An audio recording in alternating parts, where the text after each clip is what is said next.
నమస్తే, welcome to Suman TV. నేను మీ హరిత. ఆయన డైరెక్టర్, ప్రొడ్యూసర్, యాంకర్, ఇలా చెప్పుకుంటూ పోతే చాలా ఉన్నాయి. ఆయనే Rayapuri group of chairman Rayapuri గారు. ఆయనతో మాట్లాడి ఇవాళ చాలా విషయాలు మనం తెలుసుకుందాం. నమస్తే రాయపురి గారు. నమస్కారం.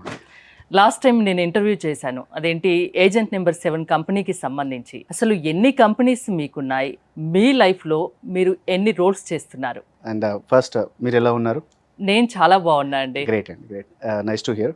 సో నాకు మొత్తం 3 కంపెనీస్ అండి. సో దాంట్లో first R square media. So R square media అనేది అడ్వర్టైజింగ్ ఏజెన్సీ. అది 2018లో స్టార్ట్ చేశాను. సేమ్ అదే టైంలో 2018లోనే ఏజెంట్ నెంబర్ 7 రియల్ ఎస్టేట్ది స్టార్ట్ చేశాను. సో నాకు యాడ్స్లో ఎక్కువ మంది రియల్ ఎస్టేట్ క్లయింట్స్ రావడం వల్ల సో వాట్ ఈజ్ వాట్ అని రీసెర్చ్కి అలా చేస్తూ నేను అది ఏజెంట్ నెంబర్ 7 స్టార్ట్ చేశాను. ఆర్ స్క్వేర్ మీడియా కూడా సేమ్ అదే టైంలోనే స్టార్ట్ చేశాను. సో దాని తర్వాత వచ్చేసి S1 techno. So it's an IT consulting company అనమాట, ఇన్ఫర్మేషన్ టెక్నాలజీ. అది వెరీ రీసెంట్గా స్టార్ట్ చేశాను. సో ఈ 3 కూడా నా పేరు మీదనే ఉన్నాయి. అండ్ ఇంకొకటి ఎడ్యుకేషన్ ఉంది, అది 4th one, IISc, the Indian institute of software education. అది తను నా వైఫ్ చూసుకుంటూ ఉంటుంది. సో ఈ 4 కంపెనీస్కి గ్రూప్ ఆఫ్ కంపెనీస్ లాగా పెట్టాను. And going good, I'm happy to. Writer, director, producer, business man, ఇంత టైం ఎక్కడ దొరుకుతుంది మీకు అసలు? అంటే బిజినెస్ స్టార్ట్ చేసినప్పుడు రైటర్గా డైరెక్టర్గా అంటే నాది యాడ్ ఏజెన్సీ కాబట్టి I'm very much passionate about make a film. That make me to start an advertising agency, entered into media. So అంటే ఆ టైంలో వేరే ప్యాషన్ అనుకోలేదు. But I started my restaurant, I lost, then I decided what is my passion, then I started my ad agency. So అంత time అంటే ఇప్పుడు ఏదైనా షూట్కి వెళ్తున్నాం, ఏదైనా క్లయింట్ ఉన్నారు, క్లయింట్కి ఏదైనా కావాలి, ఒక కార్పొరేట్ యాడ్ కావాలి, మంచి యాడ్ ఫిలిం చేయాలి అంటే సో దానికి నేను రాసేవాడిని. దాంతోపాటు దానికి ముందు చాలా సంవత్సరాలు కష్టపడుతూనే వచ్చాను. సో ఇప్పుడు రాసుకున్నవి కొన్ని పాతగా రాసుకున్నవి అలాగే ఉన్నాయి. అండ్ డైరెక్టర్ అంటే 2018లో ఒక ప్రొడ్యూసర్ దగ్గర వర్క్ చేశాను. సో అది గోయింగ్ అంతే, ఇంకా టైం అలా స్కెడ్యూల్ చేసుకుంటూ వెళ్తున్నాను అనమాట. సో కొంచెం బిజినెస్ టైంలో బిజినెస్కి, పర్సనల్ లైఫ్కి పర్సనల్ లైఫ్, ఎప్పుడైనా టైం దొరికినప్పుడు మెయిల్స్లో అలా స్టోరీ రాసుకుంటూ, ఎక్కడైనా ఫన్ జరిగినప్పుడు ఆ ఫన్ రాసుకుంటూ వెళ్తూ ఉంటాను. రీసెంట్గా విన్నాను బిజినెస్ ఎక్సలెన్స్ అవార్డు కూడా తీసుకున్నారు కదా మీరు? అవునండి, బిజినెస్ ఎక్సలెన్స్ అవార్డు తీసుకున్నాను. HMTV వాళ్ళు ఇచ్చినప్పుడు the corporate award film maker లాగా అవార్డు 2023కి తీసుకున్నాను యాక్చువల్లీ. సో అప్పుడు ఒక అనౌన్స్మెంట్ ఇచ్చాను, మా ఐటీ కన్సల్టింగ్ నుంచి త్వరలో ఒక 20,000 IT jobs and 10,000 non IT jobs release చేయబోతున్నాము. సో దాంట్లో ఎటువంటి అదైతే లేదు, ఖచ్చితంగా రిలీజ్ చేస్తాం కూడా. So in case the government supports me, definitely will release 1 lakh IT jobs in 5 years. So we'll see how it goes forward. But by God rest, till the time we are working on it. So ఖచ్చితంగా అదైతే release చేస్తాను. అప్పుడు మాట ఇచ్చాను, ఇప్పుడు మాట ఇస్తున్నాను. ఖచ్చితంగా దానిపైన చేసుకుంటూ జాబ్స్ అయితే రిలీజ్ చేస్తాం. 20,000 IT and 10,000 non IT jobs release చేస్తాం. ప్రతి ఒక్కటి బ్యాలెన్స్డ్గా ముందుకెళ్తున్నారు అంతేనా? అవునండి, బాగా పక్కా ప్లాన్డ్గా. ఎస్, ప్రీ ప్లాన్ అంటే ప్లానింగ్ ముందే రాసుకొని ఒక్కొక్కటి స్టెప్ బై స్టెప్ వెళ్ళాల్సి వస్తుంది. సో బిజినెస్ కాబట్టి ఎక్కడ తప్పులు జరగకుండా the 1 by 1. So step 1, step 2, so next ఏంటి. సో ఒక బిజినెస్ నేను స్టార్ట్ చేసిన నెక్స్ట్ 10 yearsకి ఏంటి అని రాసుకున్నాను. సో ఆ విధంగా 10 years ప్లానింగ్ ముందే ఉంది. మామూలుగా రేపేంటి అనేది ఇవాళ ప్రిపేర్ అవుతారు కొంతమంది. మీరు 10 years ముందుది ఇప్పుడే ప్రిపేర్ అయ్యారు. 10 yearsకి ఏం చేయాలన్నది, అంతేనా? ఎస్ అండి. ఇప్పుడు మేము అనౌన్స్ చేసాం 20,000 జాబ్స్ అని. సో అది ఎంత ముందు రాసుకున్నాను అనే దానికి కూడా ఉంటుంది. నెక్స్ట్ ఈ మాట కూడా చెప్పాను, if government supports me, next 5 years 1 lakh jobs release చేస్తాను అని. సో హౌ వి ప్రిపేర్డ్ అనే దాని మీద ఉంటుందండి. ఎందుకంటే బిజినెస్ అనేది ఏదో ఈరోజు ఆలోచించామా రేపొద్దున వెళ్ళిపోయామనేది కాదు అది. So we have to right at least next 5 years what is my business. నేను ఒక 10 years రాసుకుంటాను. నా ప్రోగ్రామ్స్ అయినా ఏదైనా స్టోరీ రాసుకునే దానికైనా ఎలా ఉంటుంది, సీక్వెల్ ఎలా ఉంటుంది, సో సీక్వెల్ ఎలా ఉంటుంది, ఇవన్నీ కూడా. So I will make step by step అనమాట. Right it. లాస్ట్ ఇయర్ ఒక షో కూడా చేశారు, అది ఎప్పుడు రానుంది అసలు? లాస్ట్ ఇయర్ డిసెంబర్లో చేశానండి, మెడిక్స్ ఛాంపియన్. సో అది నీట్ స్టూడెంట్స్ కోసం. సో అది ఇంకొక 1-2 monthsలో రిలీజ్ కాబోతుంది. కొంచెం లేట్ అయింది అనుకున్నాము, బట్ కొంచెం ఏంటి అంటే ఎడిటింగ్లో కొంచెం లేట్ అయిపోయింది, మ్యూజిక్ యాడ్ చేయడానికి లేట్ అయింది, but we are releasing very soon. ఇంకోటి, డైరెక్టర్ శంకర్ గారిని మీరు గురువుగా భావిస్తారు కదా? గురు బ్రహ్మ గురు విష్ణు అని చెప్తూ ఉంటారు చాలా చోట్ల. నిజంగా గురువా మీకైనా? గురు బ్రహ్మ ఆయన. ఎందుకు అంటే ఫ్రాంక్లీ ఆయన నేను చాలా గురువుగా భావించాను, దేవుడిలాగా భావిస్తాను కూడా. ఏకలవ్య శిష్యుడినండి నేను. ఆయన దగ్గర ఎప్పుడు పని చేయలేదు, ఆయన దగ్గరికి వెళ్ళలేదు. బట్ నేను ఫిల్మ్ ఇండస్ట్రీకి నేను రావాలనుకున్నప్పుడు, నేను యాంకర్ ఉన్నప్పుడు, అప్పటి నుండి ఇప్పటి వరకు కూడా నా ప్రతి షోలో కానీ, లేదంటే మీకు నేను చూపిస్తాను నా మెయిల్ ఐడిలో నేను ఏమంటారు స్టోరీ రాసుకున్నప్పుడు నా మెయిల్కి సెండ్ చేసుకుని పెట్టుకుంటాను. సో దాంట్లో ఖచ్చితంగా ఫస్ట్ పేజ్ మా గురువు గారే ఉంటారు. నేను ఏదైనా రాసేటప్పుడు కానీ ఏదైనా అయినా కానీ ఫస్ట్ డైరెక్టర్ శంకర్ గారి ఫోటో పెట్టుకొని గురు బ్రహ్మ చదివిన తర్వాతే నేను స్టార్ట్ చేస్తానండి. అండ్ ఆయన నాకు ఎప్పటి నుంచో గురువులాగా భావించుకుంటూనే వస్తున్నాను. దాని తర్వాత ఇంకొక ఇద్దరు నాకు గురువులు ఉన్నారు. ఒకరు ప్రభుదేవ గారు, డాన్సర్ ప్రభుదేవ గారు.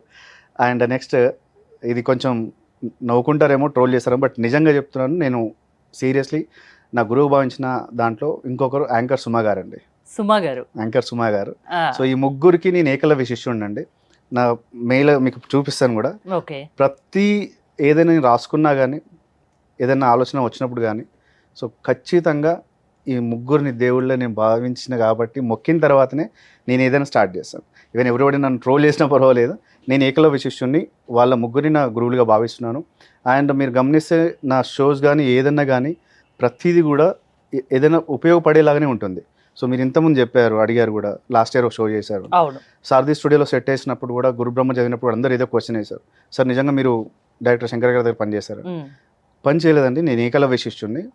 బట్ ఈ ప్రోగ్రామ్ ఏదైతే ఉందో ఆ ప్రోగ్రామ్ నలుగురికి ఉపయోగపడే ప్రోగ్రామ్. సో రేపు పొద్దున నా ఫిలిమ్స్ కావచ్చు, లేదా నా షోస్ కావచ్చు, సో ఆయన వేలో నేను ఆలోచించడం కానీ, నన్ను అది కొంచెం చాలా సంతోషకరమైన విషయం ఏంటంటే ఆయన వేలో నేను ఆలోచించడం. సో అందుకని నేను ఆయన్ని బాగా అబ్జర్వ్ చేస్తూ ఉంటారేమో. ప్రతి మూవీ కానీ, ఆయన మాట్లాడే విధానం కానీ, ప్రతి ఒక్కటి మీకు బాగా నచ్చుంటాయి. అవును. సో అది నాకు చాలా ఇన్స్పైరింగ్ అనమాట. ఆయన భారతీయుడు మూవీ కావచ్చు, దాని ముందు అపరిచితుడు మూవీ కావచ్చు, నన్ను ఎక్కువ ఇన్స్పైర్ చేసి మాత్రం అపరిచితుడు అండి. సో ఎందుకంటే నా ఐడియాస్ కూడా అలాగే ఉండేది. Where I born village name Mogilcharla, Warangal. అక్కడ అందరి భావాలు కూడా అదే అనమాట. అంటే ఒకరికి మంచి చేయాలని ఒక భావన. సో ఇలాంటివే ఉండేవి. సో పెరిగిన విధానం కావచ్చు, నేను పెరిగినంత కూడా ఓల్డ్ సిటీ, కానీ మెంటాలిటీ అంతా కూడా ఏంటంటే ఎక్కడైనా సహాయం చేయాలి, ఎలా ఉండాలి, సో వీటి మీదనే ఎక్కువ ఫోకస్ చేశాను అనమాట. ఈవెన్ నేను 2 సార్లు సివిల్స్ రాశాను. సో ఒకసారి ఫిలిమ్స్ కొట్టాను, ఒకసారి రాలేదు. మెయిన్స్ చదువుకొని రాసేంత స్తోమత అప్పుడు లేదు నాకు. So I quit and decided that okay మనం ప్యాషన్ ఏంటి, సో దాని మీదనే మీడియా నుంచి అయినా ఎక్కువ ప్రభావితం చెందేదంతా మీడియా నుంచే. సో అలాగే చేద్దాం అన్నట్టుగా ఇలా ముందుకు వచ్చింది. సివిల్స్ కొట్టి ఏ ఐఏఎస్ ఆఫీసరో కావాలనుకున్నారా? అవునండి. కానీ అది కాలేక, అంటే అది అంత పెట్టలేక, డబ్బు అంత చదువు కొనలేక మీరు ఇప్పుడు ఇక్కడికి వచ్చారు. ఇప్పుడు కూడా సక్సెస్ అయ్యారు కదా మరి. సక్సెస్ అనేది ఒక మూవీలో చెప్పినట్టు కామా మాత్రమేనండి, అది కంప్లీట్ సక్సెస్ అవ్వదు. ఇప్పుడు అనుకున్నది సాధించలేదా ఇప్పటి వరకు? సాధించానండి, ఒక్కొక్కటి సాధించుకుంటూ వస్తున్నాను. బట్ ఏంటంటే అప్పుడు ఐఏఎస్ అవ్వాలన్న ఫీలింగ్ ఉండేది, కానీ రాదు అంటే చదువుకుంటే వచ్చేదేమో. ఎంతమంది ట్రై చేస్తూ ఉంటారు, నేను కూడా ట్రై చేయడం తప్పలేదు అనిపించింది, బట్ నేను చేయలేదు అంతే. ఇంకా ఇప్పుడు హ్యాపీగా ఉన్నారా లైఫ్ లో? ఐఏఎస్ ఆఫీసర్ అవ్వాలనుకున్నారు, ఒక బిజినెస్ మ్యాన్ తో పాటు అన్ని మల్టిపుల్ రోల్స్ ఉన్నాయి మీలో. అందుకే అన్నాను ఇంకా ఎన్ని ఉన్నాయండి, ఎన్ని రోల్స్ చేస్తున్నారు అని. సో మీరు యాంకర్ గా కూడా చేశారు కదా, యాంకర్ గా ఎలాంటి షోలు చేశారు, డైరెక్టర్ గా చేశారు, ఇండస్ట్రీ ప్రయాణం ఎలా మొదలైందంటే ఏం చెప్తారు? కొంచెం టైం తీసుకొని 2006లో నేను ఫస్ట్ యాంకర్ స్టార్ట్ చేశానండి. చిన్న చిన్న కార్పొరేట్ ఆఫీస్, ఇప్పుడు for example me Suman TV ఉంది, ఏదైనా ఈవెంట్ చేస్తుంది, సో ఇలాంటి ఈవెంట్స్కి నేను హిందీ ఇంగ్లీష్లో యాంకరింగ్ చేసేవాడిని. అప్పుడు సత్యం నిపుణలో జాబ్ చేస్తూ సో పార్ట్ టైమ్గా నేను యాంకరింగ్ చేసేవాడిని. బట్ 2010లో నా ప్రయాణానికి ఇంకో కొత్త మలుపు తిరిగింది. సో 2010లో నేను ఎంబీఏ చేస్తున్నప్పుడు ఒక నా కాలేజ్ ఈవెంట్, సో యాంకర్గా వేరే వాళ్ళని సెలెక్ట్ చేశారు, బట్ నన్ను సెలెక్ట్ చేయలేదు. ఎందుకంటే ఫస్ట్ బెంచ్లో కూర్చుంటా, కాకపోతే వెనక నుంచి. సో అలా ముందు అనుకున్నారా మీరు? సో ప్రొఫెసర్స్కి కాలేజ్లో టాప్ లిస్ట్లో నేను ఉండేవాడిని, బట్ లాస్ట్ బెంచ్ కాబట్టి మనకు అంత ఛాన్స్ ఇచ్చేవాళ్ళు కాదు. So college event Nigam noise ఒకటి స్టార్ట్ చేశారు, ఇద్దరు ప్రొఫెసర్ వైఫ్ అండ్ హస్బెండ్. నేను వెళ్ళి అడిగాను అనమాట, मैडम ये क्या तो भी है मैडम, आप भी हैदराबाद के, मैं भी हैदराबाद को हूँ, जरा मौका देना पड़ता मेरे को అని నేను అడిగిన ఆమెకి, ప్రొఫెసర్కి అడిగితే, అరే డెలిగేట్స్ ఉంటారు కదా, వాళ్ళకి పిలిచి ఒక ½ అవర్ to 1 hour నువ్వు యాంకర్గా చేయి, బట్ నువ్వు దిగాలి వెంటనే అని. మోకాతో మిలానా తబ్ దేఖ్లేంగే అని స్టేజ్ ఎక్కిన తర్వాత అందరి విఐపీస్ని డెలిగేటర్స్ని పిలిచిన తర్వాత యాంకరింగ్ కామన్గా కామెడీ ఇలా మాట్లాడుకుంటూ వెళ్తుండగా, ఈ డోంట్ బిలీవ్ మైక్ అడగడానికి ఏ యాంకర్ ఇంకో రాలేదు. ఎవరు వన్ మ్యాన్ షో కట్ చేస్తే ఫస్ట్ డే ఈవెంట్ కి అటెండ్ అయింది 150 మెంబర్స్ స్టూడెంట్స్. కట్ చేస్తే నెక్స్ట్ డే ఆల్మోస్ట్ 400 మెంబర్స్ ఉన్నారు వండర్ నేనే అయిన అనమాట. అరే ఇంతమంది ఏంటి ఇక్కడ అనేసి. ఎందుకంటే కాలేజ్ స్టూడెంట్స్తో పాటు వాళ్ళ పేరెంట్స్, కాలేజ్ ప్రిన్సిపల్స్తో సహా వచ్చినారు అక్కడికి. నేను సీరియస్గా వెరీ షాక్ అంటే వండర్. దాని తర్వాత అక్కడ నాకు మలుపు తిరిగింది నా లైఫ్కి. ఆ చుట్టుపక్కల ఉన్న కాలేజ్ మొత్తాన్ని నేను యాంకరింగ్ చేసిన తర్వాత. సో మళ్ళీ కట్ చేస్తే ఆ ప్రోగ్రామ్ తో యాంకరింగ్ స్కిల్స్ ఉన్నాయని మీలో మీకు అప్పుడు అర్థమైంది. అవునండి. అంటే దానికి ముందు చేసేవాడిని, బట్ అంత అంటే పెద్ద పెద్ద కంపెనీస్ చేశాను. ఎక్తా గ్రూప్ ఆఫ్ కంపెనీస్కి యాంకర్గా నేనే చేశాను. బకాడీ బ్లాస్ట్ అప్పుడు నేనే చేశాను. అస్ వెరీ యంగ్, నేను ఇప్పుడు చాలా యంగ్. నేను ప్రతిదానికి టైమింగ్స్ అని లేకుండా చేసేవాడిని. రెమ్యునరేషన్ కూడా చాలా తక్కువ అప్పుడు. కొన్ని సంఘటనలు జరిగాయి, అది బయట పెట్టుకోవాల్సిన అవసరం లేదు. సో దాని తర్వాత 2011లో కూడా నేనే యాంకరింగ్ చేశాను. అక్కడ కట్ చేస్తే 2012లో నాకు ఆ కాలేజ్ నుంచి మళ్ళీ కాల్ వచ్చింది. రాయపూర్ గారు ఈసారి కూడా మీరే యాంకర్ చేయాలి, కానీ ఒక కండిషన్ ఏంటి అంటే ఈసారి మీతో పాటు ఒక జీ తెలుగు యాంకర్ వస్తున్నారు అని. ఓకే, నేను ఎప్పుడు టీవీలో కనబడలేదు, సో ఈవెంట్లో యాంకర్ని, సో నేను అడ్జస్ట్ అవుతాను, నాకేం ప్రాబ్లం లేదు. వాళ్ళని అడగండి అమ్మాయా అబ్బాయా అంటే అబ్బాయా అండి. అబ్బాయిని అడిగాడు, నాకు ఎటువంటి అభ్యంతరం అయితే లేదని నేను చెప్పాను. సో నెక్స్ట్ అక్కడ కట్ చేస్తే ఆ షో స్టార్ట్ అయినప్పుడు నేను వెళ్ళాను. కరీంనగర్లో జరుగుతుంది ఇదంతా. వెళ్ళి నేను సేమ్ మళ్ళీ విఐపి పిలవడం స్టార్ట్ చేసినప్పటికీ అతను రాలేదు, జీ తెలుగు యాంకర్ రాలేదు. నన్ను కంటిన్యూ చేయమన్నారు. So I started. సో ఒక 1 hour తర్వాత ఒకరు వచ్చి నా ముందు ఇలాగే కూర్చోన్నారు. దెన్ నేను అందరిది ఫన్, మేకింగ్ ఫన్ అండ్ నేను ఆడిస్తున్నాను, పాడుతున్నాను, ఎంజాయ్ చేస్తున్నాను, యాంకరింగ్ చేస్తున్నాను. ఒక స్లిప్ ఇచ్చారు, ఆయన ఇన్వైట్ చేయండి అని. నేను స్లిప్ చూశాను, ఇన్వైట్ చేశాను.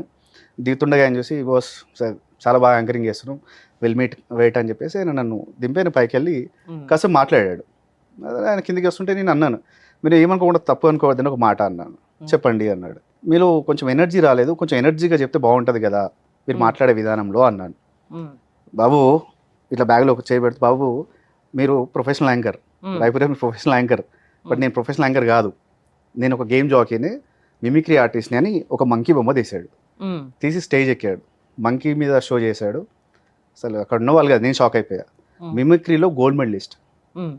కట్ చేస్తే ఆయన ఎవరో కాదు, వెంకీ మంకీ జబర్దస్త్. ఓకే, అట్లా మీరు జబర్దస్త్కి వెళ్ళారా? జబర్దస్త్ లో కూడా చేశారు కదా? చేశాను. సో 2012లో ఇద్దరం ఒకటే స్టేజ్లో అక్కడ పరిచయమైన మా పరిచయం. తర్వాత 13-14 వరకు కూడా మేము ఈవెంట్స్, ప్రతి ఈవెంట్స్కి ఆయన నాకు కాల్ చేయడం, లేదా నాకు ఈవెంట్స్ వస్తే ఆయన కాల్ చేయడం. So we were like brothers. అరే అంటే అరే అనుకుంటూ ఉంది. సో ఇద్దరం అరే అరే అనుకుంటూ అలాగే ఫ్రెండ్స్ అయ్యాము. We are good. 2013లో జబర్దస్త్ స్టార్ట్ అయినప్పుడు అందరికీ ఛాన్స్ వచ్చింది, కానీ నాకు కాల్ రాలేదు. నాకే కాదు అసలు, టీవీ యాంకర్స్ కూడా ఎవరికి కాల్ రాలేదు. మళ్ళీ ప్రొడక్షన్స్ ఎవరికి కాల్ రాలేదు. నేను షాక్ అయ్యాము. అసలు అన్నపూర్ణ స్టూడియోలో సెట్ వేసి షూట్ కూడా అయిపోతుంది, పెద్ద పెద్ద వాళ్ళందరికీ టీమ్ లీడర్ అయ్యారు. అంటే అప్పటికి ఇండస్ట్రీలో కొంచెం ఉన్నవాళ్ళు, చమ్మచంద్ర గారు కావచ్చు, మన ఆయన రాఘవ గారు కావచ్చు, లేకపోతే చంటి గారు కావచ్చు, వీళ్ళందరూ టీమ్ లీడ్స్లో ఉన్నారు. అరే ఇదేంటి, మాకు ఎవరికి కూడా ఇన్ఫర్మేషన్ కూడా లేదు. సరే మన చిన్నవాళ్ళం ఎందుకులే.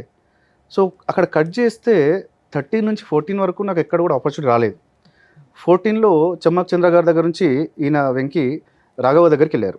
ఆయన టీం లీడ్, ఈయన మళ్ళీ అందులో వర్క్ చేస్తున్నారు. ఆయనతో పాటు రాఘవ సార్ టీంలో వెంకీతో పాటు ఇంకొక ఆయన ఉన్నారు, రాము గారు. నేను 2003-4లో రామోజీరావు గారి దగ్గర పనిచేసాం. గ్రేట్. సో అక్కడ మాకు పరిచయాలు ఉన్నాయన్నమాట. సో నేను ఎవ్రీ ఫ్రైడే షూటింగ్కి వెళ్ళేవాడిని. నేను అప్పటికి మంచి పొజిషన్లో ఉన్నాను. నాకు ఐసిఐసిఐ బ్యాంక్లో జాబ్, హెచ్ఆర్గా జాబ్, మంచి పొజిషన్, మంచి శాలరీ. బట్ ప్యాషన్ అంతా, మనసంతా ఇలా షూటింగ్ చేస్తున్నారు కానీ ఆ జాబ్ మీకు తృప్తినివ్వలేదు. లేదు. 2014లో ఇక కాల్ చేసి, అరే ఈసారి నీకు ఈ రోజు ఫ్రైడే నీకు ఖచ్చితంగా ఆపర్చునిటీ వచ్చేసి అనేసి వెంకీ నాకు కాల్ చేశాడు. సో వెంట్ దేర్, ఆపర్చునిటీ వచ్చింది. మార్చ్ 27, 2014 నా ఫస్ట్ షో. నేను ఫస్ట్ ఎపిసోడ్ ఇలాగ నిల్చున్నాను అంతే, బ్యాగ్ వేసి ఇలా ఫస్ట్ ఎపిసోడ్ నాది. ద నెక్స్ట్ ఎపిసోడ్ కట్ చేస్తే మళ్ళీ April 3rd సేమ్ అలాగే నేను కప్పల పెళ్లి దాంట్లో బ్యాగ్ ఇట్లా వేసుకొని నిల్చొని ఉన్నాను. కాకపోతే నాకు డైలాగ్స్ లేవు. బట్ అప్పటికి కొన్ని వాటికి అందరం కూర్చొని కూడా సో వెంకీ గారు అక్కడ ఏంటి అంటే, అరే ఈ ఎపిసోడ్లో నీకు ఛాన్స్ వస్తుంది అని చెప్పి 2 ఎపిసోడ్లకు నాకు ఛాన్స్ ఇచ్చిన తర్వాత నెక్స్ట్ మేము కామన్గా అన్ని స్క్రిప్ట్స్ అన్నీ కూడా మేము కామన్గా మాట్లాడుకుంటూ ప్రాక్టీస్ చేసేవాళ్ళం. నేను కూడా ఫన్ టైం మేక్ చేసేవాడిని. సుధీర్ గారు కావచ్చు, అక్కడ ఉన్న ప్రతి ఒక్క టీంతో నేను ఫన్ టైం అండ్ రైటర్స్తో నేను రైటింగ్ చేయడం కానీ ఒక సందడిగా ఉండేది. ఎవ్రీ డే ఒక 2-3 ఎపిసోడ్స్ షూట్ అయ్యేది అన్నపూర్ణ స్టూడియోలో, 5 ఫ్లోర్ నెంబర్ 5 అనుకుంటా. సో ఒక రోజు ఏమైంది, నెక్స్ట్ నాకు ఆపర్చునిటీ కోసం నేను ప్రతి ఫ్రైడే ఆఫీస్కి డుమ్మాను. అప్పుడు వర్క్ ఫ్రమ్ హోమ్ లేదు. సో సరే ఈసారైనా మంచిగా డైలాగ్ రాకపోతుందా అని ఆలోచించిన టైంకి నాకు వచ్చిన ఛాన్స్, మగధీర స్కెట్. ఈ నా లైఫ్లో మరో మలుపు తిరిగిన ఆ రోజు నేను మర్చిపోను. సో ఆ రోజు మగధీర స్కెట్ రాఘవ సార్ చాలా అంటే చాలా మంచోడు. మంచోడ్ల ఇంకా ఓవర్ రేట్ ఉంటే మాత్రం రాఘవ సారే ఇంకా. ఆయన ఉండి రాయపూర్ గారు మరి లేడీ గెటప్ ఓకేనా అన్నారు. Sir getting opportunity is fine. So అంతకు మించి ఇంకేం చేయలేము. నాకు ఏ ఆపర్చునిటీ నేను ఉపయోగించుకుంటా. Lady getup okay. వెంకీ వచ్చేసి నేనే చేస్తున్నారా చాలాసార్లు నువ్వు చెయ్యి అంటే, అరే నేను బాధపడట్లేదు చేస్తా అంటున్నాను. సో దాంట్లో మగధీర స్కిట్లు ఏంటంటే జస్ట్ మీ వాయిస్లో ఆ అనాలి, లేడీ ఎవరైనా టచ్ అయితే మనకు సౌండ్ ఇవ్వాలి అనేసి పర్వాలేదు. సో నేనేమనుకున్నాను, have to give a best. So the best ఇవ్వాలి నేను అనేసి ఒక 3-4 వేరియేషన్స్ చెప్దాము రాఘవ సార్కి. దానిలో ఆయనకి ఏది నచ్చితే అదే ఫాలో అవుదాము అని చెప్పి నేను ప్రాక్టీస్. ఇక్కడ సడన్గా ఏదో దుష్టశక్తి వచ్చిందో లేకపోతే ఏదో మంచిగా వచ్చిందో తెలియదు. ఒకరు వచ్చి డోర్ నాక్ చేశాడు. రాఘవ సార్ డోర్ ఓపెన్ చేశాడు. ప్రాక్టీస్ చేస్తున్నాడు. ఆయన నమస్తే రాఘవన్న ఎట్లున్నావు అనుకుంటా లోపలికి వచ్చి కూర్చున్నాడు. కూర్చొని ఏంటన్నా ఏం షో చేస్తున్నారు, ఈ స్క్రిప్ట్ ఏం చేస్తున్నారు చెప్పండి అంటే, రాఘవ సార్ ఉండి అరే అందరి దగ్గర పోయి అడుగుతావు, వీళ్ళది బాగాలేదని చెప్పేసి పోయి ఆయనకి చెప్తావు, నాకు అర్థం కాదు సరే నీకు చెప్పాను అన్నాడు. లేదన్నా ఈసారి నువ్వు ఖచ్చితంగా నువ్వు ప్రైజ్ కొట్టాలి ఇది అదేసి నేను ఎంకరేజ్ చేస్తున్నాడు. అయినా నేను చెప్పాను రా అంటాడు. లేదా చెప్పు అంటే ఇట్లా మగధీర స్కిట్ చేస్తున్నాం రా. అవునా బాగుందన్నా, ఇది కాన్సెప్ట్ బాగుంది, ఈ లేడీ గెటప్ ఎవరన్నా, ఈ కొత్త అబ్బాయి అని నాకు చూపించాడు. ఆయన ఎవరెవరని అడిగాడో ఒక సెకండ్ కూడా ఆకుండా ఏంది రాఘవన్ నా కొత్తలతో చేస్తావా నువ్వు, అప్పుడు మీకు చాలా బాధ అనిపించి ఉంటది. నాకు అర్థం కాలేదు. అప్పటి వరకు ఒక ఛాన్స్ కోసం వెయిట్ చేస్తే నాకు రాక ఛాన్స్ వచ్చింది, ఒక డైలాగ్ వచ్చింది, నేను దీన్ని ఎలా చేయాలని నేను ప్రాక్టీస్ చేస్తుంటే మధ్యలో ఈడెవడరా అసలు అన్న అది నాకు కోపం బాగా వచ్చేసింది. ఓ సీరియల్లో కనుక అందరూ ఒకరి ఫేస్లో ఒకరు చూసినట్టు ఆ మాట రంగానే మీకు మాటలు రాలేదు, నాకు రాలేదు. వెంకీ ఒక్కసారి ఇట్లా షాక్, రాము అన్న షాక్, నాకు చూస్తున్నారు, రాఘవ సార్ నన్ను చూస్తున్నాడు, ఇంకేం ఆన్సర్ ఇవ్వాలని. సార్ మీకు నచ్చకపోతే నేను డ్రాప్ అవుతాను, నేను పర్వాలేదు ఐల్ వెయిట్ ఫర్ నెక్స్ట్ ఎపిసోడ్కి వెయిట్ చేస్తాను. ఇక రాఘవ సార్ ఉండి వెంకీ చూడండి వేరే వాళ్ళని తీసుకోండి అని చెప్పేసి నేను లిటరల్గా ఏడ్చిన. నాకు చాలా బాగా, ఆ రోజు కోసం చాలా రోజులు వెయిట్ చేశారు, దానికోసం ప్రాక్టీస్ చేశారు. ఆ చిన్న డైలాగ్ అయినా అదొకటి నేను కనిపించాలి అనుకున్నారు. ఆ చివరి వరకు వచ్చి అవకాశం చేజారిపోతే నిజంగా బాధ ఉంటుంది. నాకు చాలా ఏడుపు వచ్చేసింది. వెంకీ కూడా అరే సారీ రే ఏమనుకోకు అన్నాడు. రాము అన్న అరే ఆయన వచ్చేసి అన్నాడు, అరే ఆయన ఒక్క డైలాగ్ని మర్చిపోను ఇప్పుడు. రాము అన్న నాకు మాట అన్నాడు, గుర్తుపెట్టుకోరా జబర్దస్త్ అనేది పార్ట్ మాత్రమే, సినిమా మాత్రం లైఫ్ లాంగ్ రా, నువ్వు మంచి యాంకర్వి, నేను ఎన్నో సంవత్సరాలు నేను చూస్తున్నా, నీ రూమ్మేట్ ఫ్రెండ్ నాకు అన్నీ చూస్తున్నా, నీ దగ్గర చాలా టాలెంట్ ఉంది, కొంచెం ఓపిక పట్టుకో, ఫిలిం మీద కాన్సన్ట్రేట్ చేయి, షోస్ అనేది ఒకసారి ఉంటుంది ఒకసారి పోతుంది, ఫిలిం ఇస్ అల్టిమేట్ రా. ఆ రాము అన్న మాటకి నేను చాలా ఫిదా అయిపోయినా. దాని తర్వాత తడక అని ఒక ప్రోగ్రామ్ స్టార్ట్ అయింది, ఎవరిది మల్లెమల్ల ప్రొడక్షన్ వాళ్ళది తడక అని ఒక ప్రోగ్రామ్ స్టార్ట్ అయింది, మిమిక్రీ ఆర్టిస్ట్లు అనమాట. అక్కడ ఒక శ్రీనివాస్ ఒక ఆయన పరిచయం అయ్యాడు అనమాట. ఆయన మంచి మిమిక్రీ ఆర్టిస్ట్. ఆ టైంలో ఆయన ఏజ్ 26-27. మిమిక్రీ అంటే అందరూ ఈ టైంలో నేర్చుకోలే విధాన్ని నన్ను అది చేసినారా. ఒకవేళ నువ్వు ఫిలిం ఇండస్ట్రీలో ఉండాలనుకుంటే 365 రోజులు తిని తాగి పక్కలు తాగిపించి తినిపించేంత డబ్బు ఉంటేనే ఇండస్ట్రీకి రా, లేకపోతే రాకు. అప్పుడు సోషల్ మీడియా ఎంతగానో లేదు, అసలు ఎవరికి ఎంత ఇది లేదు, కనబడాలన్నా ఏం లేదు. అలాంటి టైంలో వీళ్ళిద్దరు మాటలు నాకు ఇంకా బలాన్ని ఇచ్చినాయి, అంటే బాధపడ్డదానికి కూడా బలాన్ని ఇచ్చింది. సో అప్పుడు మళ్ళీ ఒక 2-3 వీక్స్ ఒక్క ఛాన్స్ కోసం వెయిట్ చేశా. నాకు ఎక్కడ ఛాన్స్ రాలేదు. నేను అడుగుతున్నాను నాకు ఒక ఛాన్స్ ఇవ్వండి, ఎక్కడ ఛాన్స్ రాలేదు. రాఘవ సార్ని అడిగినా, వెంకయ్యని అడిగినా, రాము అన్న అందరికి అడిగినా, అసలు ఎక్కడ ఛాన్స్ రాలేదు. నేను జాబ్ వదిలేసిన, నా వల్ల రాలేదు. ఇంకా జాబ్ వదిలేసిన. జాబ్ ఐసిఐసిఐ బ్యాంక్లో మంచి పొజిషన్లో మంచి సాలరీ తీసుకుంటా, నేను జాబ్ వదిలేసిన. ఒక 3 షోస్ రాసుకున్నా, గేమ్ షోస్. దెన్ ఇమీడియట్ ఒక 2 కాన్సెప్ట్స్ మూవీస్కి రాసుకున్నా. నేను అనుకునే అన్ని రాసుకొని ఒక బుక్ ఫైల్ పట్టుకున్నా. నేను తిరగని ప్రొడక్షన్ హౌస్ లేదు, ఇంక్లూడింగ్ అల్లు ఎంటర్టైన్మెంట్తో సహా. నేను తిరగని అది లేదు, నేను ఒక్కొక్కరి ప్రొడ్యూసర్ కలవని అది లేదు. బట్ అప్పటికి నేను ఒక మూవీ చేశాను, 2 మూవీస్కి రాశాను, పెద్ద మూవీస్. బట్ నా పేరు ఎక్కడ రాలేదు, డబ్బులు తీసుకున్నాను, అందుకని చెప్పి మూవీస్ చెప్పలేదు. ఒక ఫిలింలో యాక్ట్ చేశాను, గోపి మన ఫిలిం ఒకటి వచ్చింది, యాక్ట్ చేశాను అందులో, తాగుబోతు క్యారెక్టర్. ఆ మూవీకి నేనే రైటర్ కూడా ఉన్నా. కొన్ని డైలాగ్స్ వేణుమాధవ్ గారు డైరెక్ట్ చేశారు అది. సో అంతా ఉన్నా నాకు ఎక్కడ కూడా ఛాన్స్ రాలేదు. నాకు ఇంకా నాలో నేను బాధపడుతూ వస్తున్నా. కట్ చేస్తే 2015 మళ్ళీ నేను జబర్దస్త్కి వెళ్ళి నేను మళ్ళీ బాధపడ్డ రోజు అది. నడి రోడ్డు మీద 3 కాలు పట్టుకున్నా, ఒక్క ఛాన్స్ ఇవ్వండిరా నాకు అని. నాకు ఛాన్స్ కాదని అసలు ఎవరు పట్టించుకోలేదు. ఎందుకు అంటే అప్పటికి వాళ్ళంతా హీరో లెవెల్లో ఉన్నారు. I mean they are great position, వాళ్ళ కష్టానికి ఒక మంచి అది వచ్చింది అప్పుడు. బట్ నా కష్టానికి ఇంకా రాలేదనిపించింది. ఆ రోజు మళ్ళీ ఏడ్చిన. నా లైఫ్లో ఇలాంటి రోజు నాకు రావద్దని ఫిక్స్ అయిపోయిన ఆ రోజే. ఇంకా ఈ వర్డ్ మీరు బాగా బ్యాడ్ తీసుకోకండి, బ్యాన్ చేత ఏడికైతే ఆడికేంద్ర పోయి నా సొంతంగా షో చేయాలి ఏమన్నా కానీ ఎటన్నా ఏమన్నా కానీ నేను సొంతంగా షో చేయాలి. కట్ చేస్తే 2023 డిసెంబర్ 16 సారథి స్టూడియో సెట్ చేసిన, షో చేసిన. పట్టుదలతో అనుకున్నది సాధించారు. ఈరోజు మరి మీరు ఈ స్థాయిలో ఉండడానికి ఆ వ్యక్తే కారణం కదా. ఆయన అలా అని ఉండకపోతే మీరు అంత పట్టుదలగా అంత ఛాలెంజింగ్గా తీసుకొని ఉండకపోయేవారే, అంతేనా? అవును, ఎందుకు ఆయన నేను తప్పట్లేదు, నేను అప్పుడు తప్పట్టాను. తర్వాత నాకు ఆ ఆలోచన వచ్చింది చూడండి, ఐసిఐసిఐ బ్యాంక్లో అంత మంచి పొజిషన్లో ఉండి జాబ్ మానేశాను అంటే నా సొంతంగా ఎదగాలని ఒక పట్టుదలతోటి రావడానికి రీజన్ అయితే అబ్బాయి. నేను ఎంత చాలా పాజిటివ్ తీసుకున్నాను. నేను చాలాసార్లు కలవడం కూడా ట్రై చేశాను. అరే థ్యాంక్స్ అని వారు రాకపోయింటే నాది వేరే పొజిషన్ ఉండేది. ఎందుకంటే అప్పుడు నా యాటిట్యూడ్ వేరే ఉండేది. సో 2018లో నేను ప్యాషన్గా నేను యాడ్ ఏజెన్సీ స్టార్ట్ చేశాను, అవార్డ్స్ తీసుకున్నాను. టైమ్స్ ఆఫ్ ఇండియా నుంచి నేను అవార్డు తీసుకున్నాను, బిజినెస్ ఎక్సలెన్స్ అవార్డు తీసుకున్నాను, corporate art film maker award తీసుకున్నాను, ఒక 70 మందికి ఉపాధి కల్పించాను. సో ఇప్పుడు నా దగ్గర 70 మంది ఎంప్లాయీస్ ఉన్నారు నా దగ్గర. ప్రతి ఒక్కరికి నేను ఎవ్రీ మంత్ సాలరీస్ పే చేస్తున్నాను. సో ఒక పొజిషన్కి వచ్చాను నేను, అంటే కారణం అయితే అబ్బాయి. ఆ రోజు నన్ను వాడు ఇన్సల్ట్ చేయకపోయి ఉంటే మాత్రం నేను ఈ రోజు ఉండే పొజిషన్ కాదు. అప్పుడు ఎంత బాధపడి ఉంటారో మీ మాటల్ని బట్టి నాకు అర్థమవుతుంది. సో ఏదైనా మన మంచికే అని మన పెద్దవాళ్ళు చెప్తుంటారు, అది మీ విషయంలో 100 పాళ్ళు వాస్తవం, అంతేనా? అవునండి. ఎందుకంటే 2015 తర్వాత కట్ చేసి నాకు ఎంత టైం గ్యాప్ వచ్చింది, బట్ నేను ఎక్కడ కింద పడలేదు. అంటే నాకు నేను నిలబడుతూనే వెళ్ళాను. 2023 డిసెంబర్ 16 నేను డేట్స్ అన్నింటిని గుర్తుపెట్టుకున్నాను. డిసెంబర్ 16 సారథి స్టూడియోలో పెద్ద సెట్ వేసాను. ఇంత పెద్ద సెట్ వేసి నీట్ స్టూడెంట్స్ కోసం చేసిన ఆ ప్రయాణం సక్సెస్ అయింది. నాకు ఎంతోమంది ఆశీర్వాదం వచ్చింది నాకు అప్పుడు. సో ఐఎమ్ రియలీ హ్యాపీ అనమాట. త్వరలో రిలీజ్ కాబోతుంది. సో నాకు చాలా సంతోషం ఇచ్చింది. సో ఆ రోజు మీకు అసలు జబర్దస్త్ ప్రోగ్రామే ఒక లైఫ్ నిచ్చింది, అంతేనా? మళ్ళీ ఛాన్స్ వస్తే వెళ్తారా?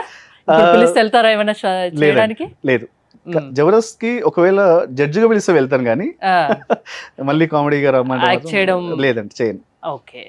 సో బిగ్ బాస్ లో ఛాన్సెస్ వెళ్తారా? బిగ్ బాస్ లో ఛాన్సెస్ వెళ్తారంటే 50-50 అండి. ఎందుకంటే మీకు కౌశిక్ మరేడి అని ఒక అబ్బాయి తెలుసా, అతను ఫినాన్స్ మీద చెప్తా ఉంటాడు. సో ఆ అబ్బాయిని నేను బిగ్ బాస్ లో చూడాలని చాలా అనుకున్నాను. అబ్బాయి కూడా నాకు పరిచయమే, చాలా మాట్లాడుతూ ఉంటాం కామన్గా. ఆ అబ్బాయిని ఇయర్ అసలు యాక్చువల్ బిగ్ బాస్లో చూడాలని చెప్పి నేను రిఫర్ చేయాలని చాలా అనుకున్నాను, బట్ నేను రిఫర్ చేయలేకపోయాను. ఒకవేళ నాకు ఛాన్స్ దొరికితే ఫస్ట్ నాకంటే ముందు కౌశిక్ మరేడి అనే అబ్బాయిని తీసుకెళ్ళి బిగ్ బాస్లో చూడాలని కోరుకుంటున్నాను నాకంటే ముందు. ఎందుకంటే హీస్ ఇంట్రెస్ట్ లేదని నాకు తెలియదు, బట్ అలాంటి వాళ్ళు బిగ్ బాస్లో ఉంటే బాగుంటుంది. అంటే షోకి ఒక కలర్ రావాలి అంటే అన్ని రకాల పీపుల్ ని తీసుకొస్తున్నారు కదా బిగ్ బాస్ లో. సో ఇలాంటి కౌశిక్ లాంటి వాళ్ళు కూడా బిగ్ బాస్ లో ఉండాలి. సో నేను ఈసారి రిఫర్ చేద్దాం అనుకున్నాను, యాక్చువల్లీ ఖచ్చితంగా అనుకున్నాను. వెళ్ళి మనకు తెలిసిన డైరెక్టర్స్తో మాట్లాడైనా ఆయనను ఎలాగైనా పెట్టాలి. ఈవెన్ నాకు ఉంది ఇందులో ఏమంటారు డైరెక్టర్గా, నేను కూడా మెంబర్ని కాబట్టి వెళ్ళి ఎట్లయినా అతన్ని తీసుకెళ్ళాలని అనుకున్నాను. నాకు ఛాన్స్ వచ్చిన రాకపోతే ఆయనకి రావాలనుకున్నాను నేను, బట్ ఆయనకు అంటే అనౌన్స్మెంట్ చేశారు, ఆయన పేరు లేదు. అందులో మీకు ఛాన్స్ వచ్చినా వెళ్తారు 50-50 అని. అందుకే ఆ అబ్బాయి ఫస్ట్ నాకంటే ముందు అబ్బాయికి ఇస్తా ఛాన్స్. ఒక నాకు వస్తే రిఫర్ చేస్తా, లేదు అంటే నేను కూడా వెళ్తాను. ఈ ఇయర్ కూడా ఏమన్నా షో చేసే ప్లాన్ లో ఉన్నారా? ఇది చాలా ఇంపార్టెంట్ మా ఈ విషయం చెప్పడానికి ముందుకు వచ్చాను. సో ఇప్పటివరకు నా ఏదో గతంలో వెళ్ళాను, సారీ. బట్ సీరియస్గా ఏంటంటే నేను ఒకటి సాధించాలని ఒక సంతోషంలో ఎగ్జైట్లో మాట్లాడాను, ఏమనుకోవద్దు. బట్ పర్లేదండి, మీరు కూడా చాలా మందికి ఇన్స్పిరేషన్ అవుతారు. ఎందుకంటే మీరు పడ్డ చోటే లేచారు. అవునండి. సో చాలా నేర్చుకున్నారు. అవును, ఎక్కడైతే అవమానించారో అక్కడే మీరేంటో ప్రూవ్ చేసుకున్నారు.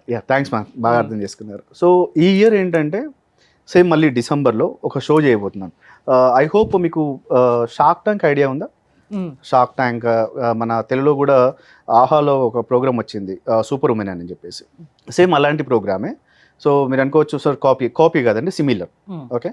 సో ఇన్ కేస్ ఇది ఒకసారి జాగ్రత్తగా అందరూ వినండి. ఈ షో ఎవరైతే చూస్తున్నారో ప్లీజ్ అందరూ జాగ్రత్తగా వినండి. నేను మళ్ళీ డిసెంబర్లో షో చేయబోతున్నాను. అది దానికి అప్లికేషన్స్ కూడా స్టార్ట్ అయిపోయింది, ఆగస్ట్ నుంచే స్టార్ట్ అయింది. ఆ షో ఏంటి అంటే, ఇన్ కేస్ మీద ఒక బ్రిలియంట్ ఐడియా ఉంది, అవునండి నాకు బ్రిలియంట్ ఐడియా ఉంది, నాకు ఇన్వెస్టర్స్ లేరు. సో ఇమ్మీడియట్గా yes1techno.comలోకి లాగిన్ అయ్యి దాంట్లో మీ డీటెయిల్స్ ఇచ్చేసేయండి. మీకు ఏదైతే ఐడియా ఉందో ఆ ఐడియాని ఏంజిల్ ఇన్వెస్టర్స్ ముందు మేము ప్రజెంట్ చేస్తాం. వాళ్ళకి నచ్చిందంటే మీ ఇద్దరిని పెట్టేసి డిసెంబర్లో సేమ్ మళ్ళీ సారథి స్టూడియోలో షూట్ చేస్తాం. సో ఎవరైనా ఇన్వెస్ట్ చేయొచ్చు దాంట్లో?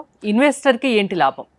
ఇన్వెస్టర్స్కి ఇచ్చి ఇప్పుడు ఒకవేళ మీరు ఇన్వెస్ట్ చేయాలనుకుంటే కనుక, ఒకవేళ వేరే దగ్గర ఐడియా బాగుంది, ఆ కాపీ మా దగ్గరకు వచ్చింది, మేము మీకు ప్రజెంట్ చేయాలి అనుకుంటే, మీరు కనుక ఇన్వెస్టర్ మా దాంట్లోకి రావాలి అంటే మినిమం 2 years ఉండి ఉండాలండి. మినిమం 2 years కంపల్సరీ ఉండాలి. అలా ఉండి మంచి ప్రొఫైల్, బిజినెస్ ప్రొఫైల్ ఉన్న వాళ్ళని మాత్రమే మేము ఇన్వెస్టర్స్గా తీసుకున్నాము. ఆల్రెడీ ఉన్నారు మన దగ్గర ఇన్వెస్టర్స్.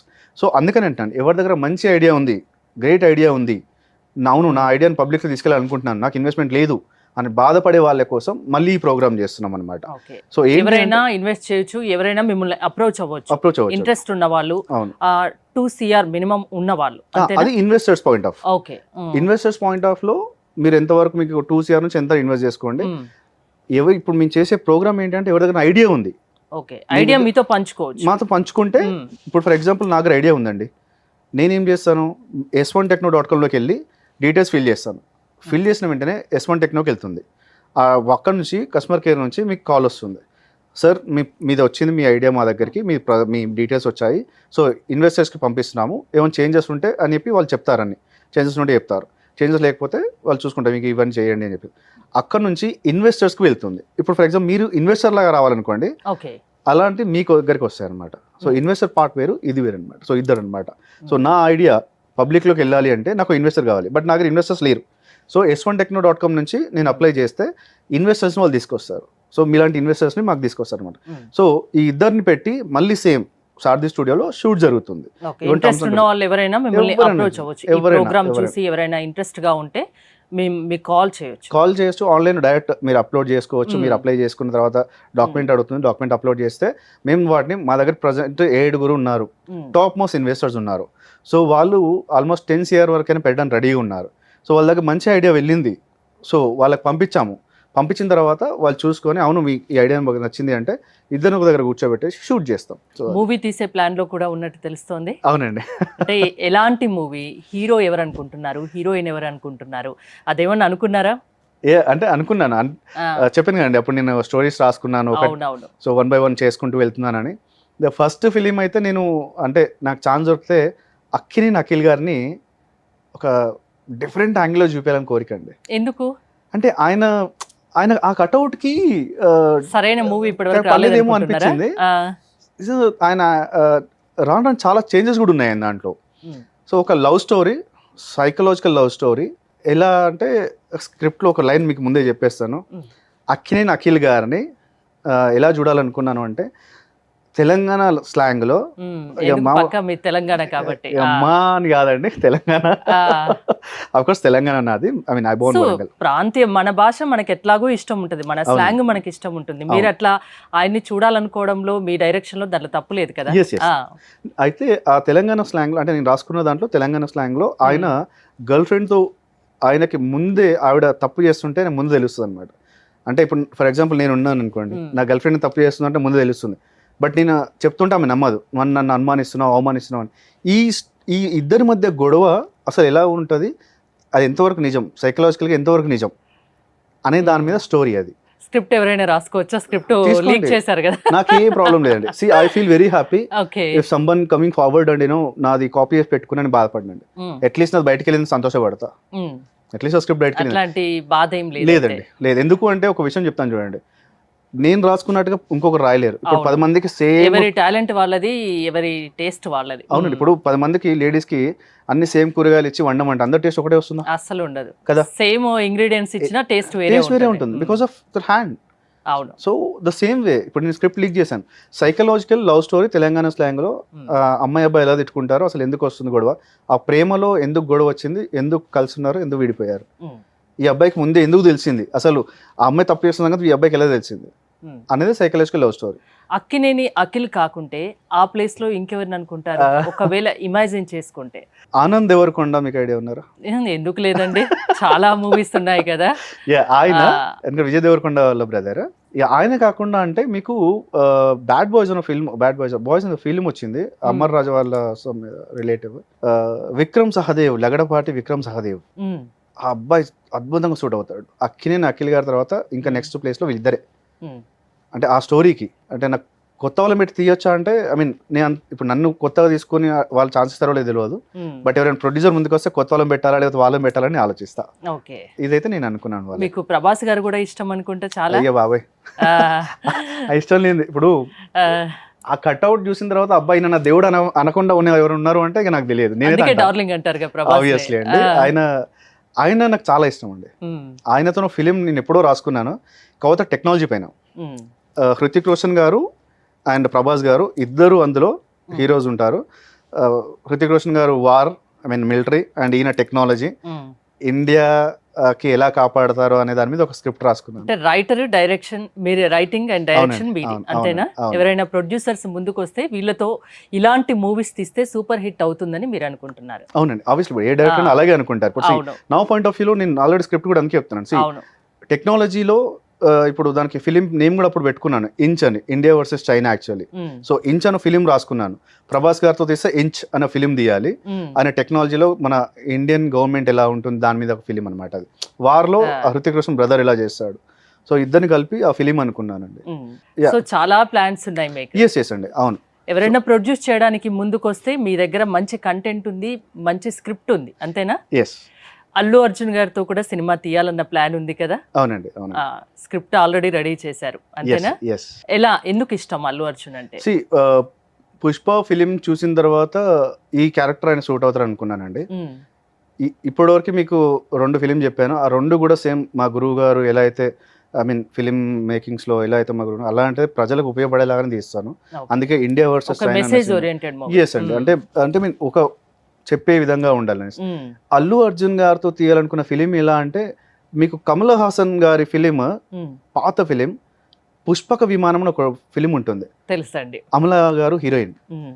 అందులో ఒక్క మాట కూడా ఉండదండి, ఒక డైలాగ్, కేవలం ఎక్స్ప్రెషన్స్ తోనే స్టోరీ మొత్తం నడుస్తుంది. ఎస్ అండి. సో సేమ్ స్టైల్లో మన ఇండియన్ ఎకనామీ మీద అల్లు అర్జున్ గారు అసలు ఇలాంటి మాటలు లేకుండా ఓన్లీ యాక్షన్ అయిన ఎక్స్ప్రెషన్స్ తోటి ఒక ఫిలిం తీయాలనుకున్నానండి. ఆ ఫిలిం కూడా ఆ క్యారెక్టర్ అయినా బాగా సూట్ అవుతుంది. అంటే నేను ఫస్ట్ ఏమనుకుంటే ఈ క్యారెక్టర్ అని చేస్తాడో లేదో అనుకున్నాను, బట్ పుష్ప చూసిన తర్వాత నాకు మైండ్ బ్లాక్ అయింది ఏంటంటే, అద్భుతంగా యాక్టింగ్ అసలు నాకు అరే ఒక్కసారి అదైపోయింది అనమాట. ఓకే, సో ఒకవేళ నాకు ఛాన్స్ వస్తే by God grace Allu Arjun గారితో ఈ ఫిలిం తీస్తాను, ఒక్క మాట ఉండదు ఫిలింలో, ఆయన ఓన్లీ ఎక్స్ప్రెషన్స్, ఇండియన్ ఎకనామీ పైన ఉంటుంది.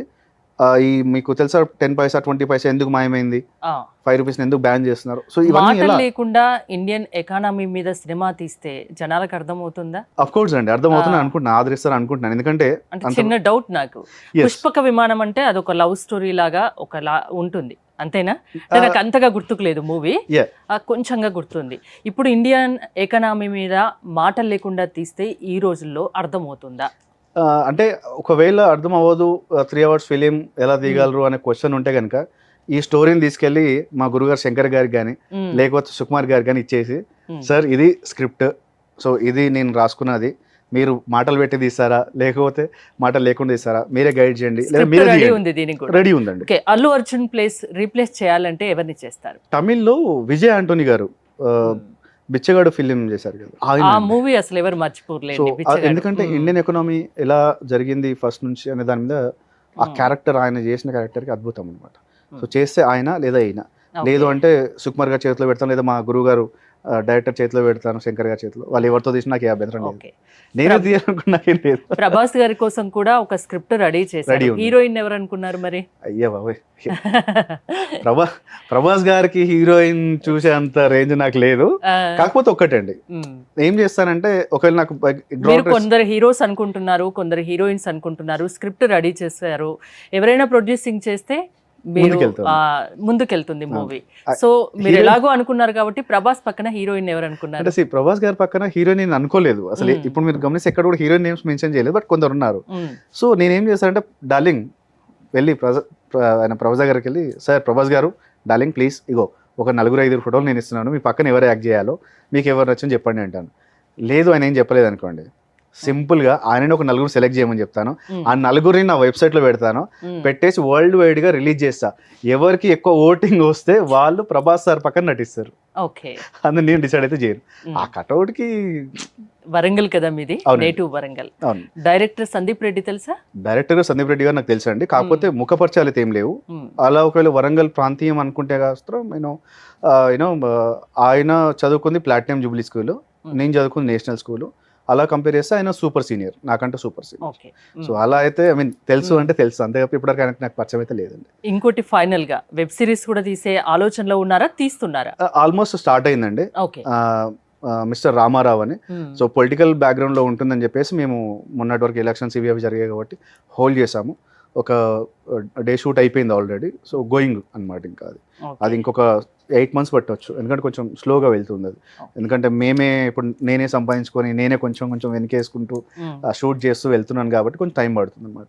సో నా ఏదైనా కూడా ఒక ప్రొడ్యూస్ రాకపోయినా రేపు రోజున నా దగ్గర నుంచి ఏదైనా షో కానీ, ఇప్పుడు మీకు షో చెప్పాను, ఇలాంటి వాటికి నాకు ఇప్పుడు ఫర్ ఎగ్జాంపుల్ ఏమంటారు, నా అకౌంట్ 7 digits zeros వెళ్తుంది, 8 zeros 9 zeros వెళ్తే నేను సొంత ప్రొడ్యూస్ చేసుకోవచ్చు. బట్ గోయింగ్ స్లో అనమాట, దట్స్ ఇట్. మీరు ఏదో అనుకున్నారు అంటే ఐఏఎస్ ఆఫీసర్ అవ్వాలనుకున్నారు, బిజినెస్ మ్యాన్ అయ్యారు, యాక్టర్ అయ్యారు, డైరెక్టర్ అయ్యారు, వెబ్ సిరీస్ తీస్తున్నారు, చాలా రోల్స్ మీరు చేస్తున్నారు. అవునండి. మీరు అనుకున్నవన్నీ ఇంకా మీ డ్రీమ్స్ ఫుల్ఫిల్ అవ్వాలని మనస్ఫూర్తిగా కోరుకుంటున్నాం. Thank you so much. Thank you very much అండి. మీ నోటి వాక్కు నెరవేరాలి నేను కోరుకుంటాను. థ్యాంక్ యూ అండి.